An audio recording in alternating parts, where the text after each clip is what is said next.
Poviedka Horký chlieb od Jozefa Gregora Tajovského ukazuje krátky úryvok trpkého života ovdovenej matky 3 detí, ktorá deň čo noc pracovala, aby mali jej deti z čoho prežiť.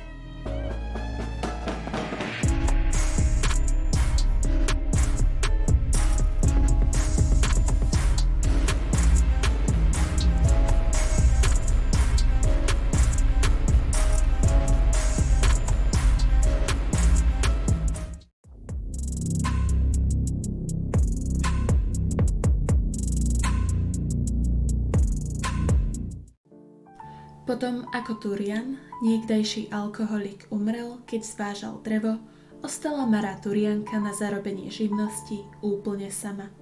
Autor vykresľuje túto beznádejnú chudobu v prostredí malej drevenej chalúbky, prerobenej z maštaľky, následovne. Deti večer častejšie ukladá sľubmi, spevom ako chlebom a ešte aj nocou musí na zárobky.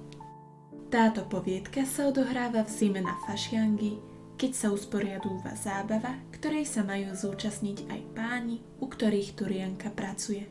Požiadajú ju, aby sa ostala starať o ich deti cez noc, kým budú oni preč, a tak nechá svoje vlastné deti po prvýkrát v noci sama, len s dozorom najstaršej 7-ročnej Zuzky, jednak aby zarobila peniaze, a taktiež preto, lebo sa obáva, že si nájdu za ňu náhradu a ostane bez práce.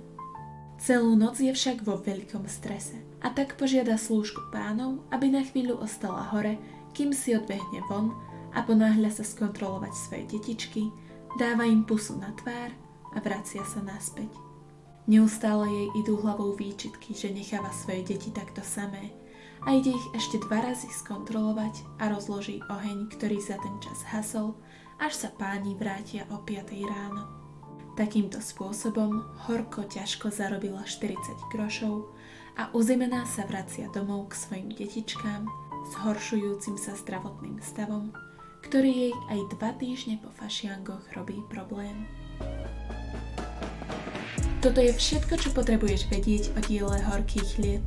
Ak ti toto video pomohlo, nezabudni nás podporiť lajkom alebo komentárom. Pre viac takýchto videí odoberaj náš kanál a aby ti prišlo upozornenie o pridaní nových videí, neváhaj kliknúť na zvonček.